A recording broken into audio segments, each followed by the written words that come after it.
வணக்க மக்களே, welcome to the Benz show. இன்னைக்கு ஷோ நம்ம பார்க்க போறது ஹோம் பவுண்ட் அப்படின்ற ஒரு ஹிந்தி மூவியோட ரிவ்யூ. நெட்ஃபிளிக்ஸ்ல அவைலபிளா இருக்கு. இப்போதைக்கு ஹிந்தி வித் இங்கிலீஷ் சப்டைட்டிலோட தான் அவைலபிளா இருக்கு. இந்த வருஷத்தோட ஒரு பெஸ்ட் ஹார்ட் ஹிட்டிங் மூவி இது அப்படின்னே கூட சொல்லலாம். அது மட்டும் இல்லாம இந்தியாவோட அபிஷியல் ஆஸ்கர் என்ட்ரிக்காக இந்த படத்தை தேர்ந்தெடுத்திருக்காங்க. அப்படி என்ன அவுட் ஆஃப் த பாக்ஸ் இந்த படத்துல சொல்லியிருக்காங்க அப்படின்னு நீங்க யோசிக்கலாம். அவுட் ஆஃப் த பாக்ஸ்லாம் எதுவுமே சொல்லல. ஜஸ்ட் ரெண்டு நண்பர்களோட கதையை உண்மையான எமோஷனோட பிரசன்ட் பண்ணியிருக்காங்க அப்படின்னே சொல்லலாம். அந்த ரெண்டு நண்பர்கள் தான் சந்தன் அண்ட் ஷோயப். இதுல சந்தன் ஒரு தலித்தா இருக்காரு அண்ட் ஷோயப் வந்து ஒரு முஸ்லீமா இருக்காரு. இந்த ஐடென்டிட்டினாலேயே இவங்க எவ்வளவு சோஷியலி பேக்வர்டா நடத்தப்படுவாங்க அப்படின்றது நம்ம எல்லாருக்குமே தெரியும். ஸோ இதுல இருந்து இவங்க முன்னேறி வரணும் அப்படின்னா நமக்கு வந்து ஒரு நல்ல ஜாப், அதுவும் பவர்ஃபுல்லான ஒரு ஜாப் தேவை. ஸோ இதுக்காக தான் இவங்க வந்து போலீஸ் கான்ஸ்டபிள் ஜாபுக்கு வந்து அப்ளை பண்றாங்க.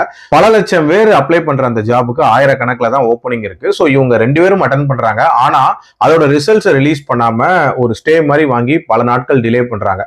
ஸோ இந்த இடைப்பட்ட காலத்துல இவங்க குடும்பத்துல என்னென்ன பிரச்சனைகள் வருது அண்ட் இவங்களோட பர்சனல் லைஃப்ல என்னென்ன விஷயங்கள் நடக்குது அண்ட் அதெல்லாம் மீறி அவங்க எப்படி சர்வே ஆறாங்க அண்ட் டுவர்ட்ஸ் தென் இவங்களுக்கு அந்த ஜாப் கிடைச்சதா, யாருக்கு என்ன ஆகுதுன்ற மாதிரி நிறைய விஷயங்களை சொல்லக்கூடிய ஒரு படம் தான் இந்த படம். இப்போ இந்த படம் நெட்ஃபிளிக்ஸ்ல இருக்கு. அது மட்டும் இல்லாம இந்தியாவோட அபிஷியல் ஆஸ்கர் என்ட்ரின்னு சொல்லிட்டாங்க. ஸோ கண்டிப்பா உலக நாடுகள்ல இருக்கக்கூடிய நிறைய நபர்கள் இந்த படத்தை பார்ப்பாங்க.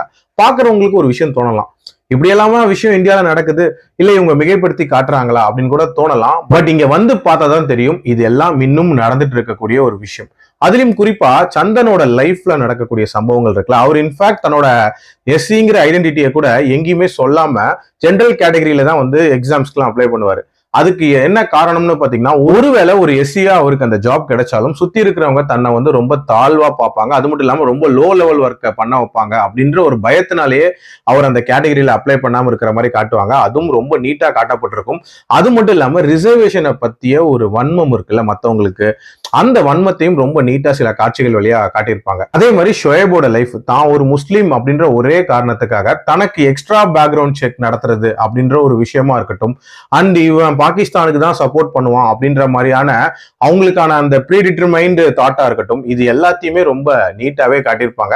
ஒரு இடத்துலயும் அவங்கள சகஜமா பார்க்காம எப்படி ஒரு அந்நியத்தன்மையோட பாக்குற ஒரு மனப்பான்மை இருக்குல்ல, அதை ரொம்ப நீட்டா காட்டியிருப்பாங்க. இதை யாரோ பண்றாங்க அப்படின்லாம் கூட நினைக்காதீங்க. நம்மளை சுத்தி நம்மள மாதிரி இருக்கக்கூடிய நிறைய பேருக்கே இந்த மாதிரியான தாட்ஸ் அப்படின்றது இருக்கதான் செய்யும்.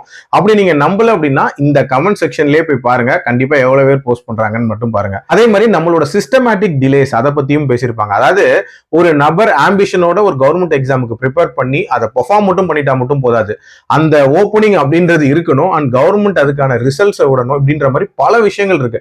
அது எல்லாத்தையும் ரொம்ப நீட்டா காட்டியிருப்பாங்க. எல்லாத்துக்கும் மேல ஒரு யங்ஸ்டரோட ட்ரீம் ஷேட்டர் ஆகிற ஒரு விஷயம் அப்படின்றது உண்மையிலேயே நம்ம எல்லாருக்குமே ஒரு பெயினை தரக்கூடிய ஒரு விஷயம். உதாரணத்துக்கு நீங்க கரூர் இன்சிடென்ட்டை எடுத்துக்கிட்டீங்கன்னா கூட அங்க எத்தனையோ இளைஞர்கள் வந்து இறந்து போனாங்க. அவங்க எதுக்காக வந்தாங்க, அதுக்கு காரணம் யாரு அப்படின்றதெல்லாம் தாண்டி அவங்களுக்குள்ள எவ்வளவு கனவுகள் இருந்திருக்கும்.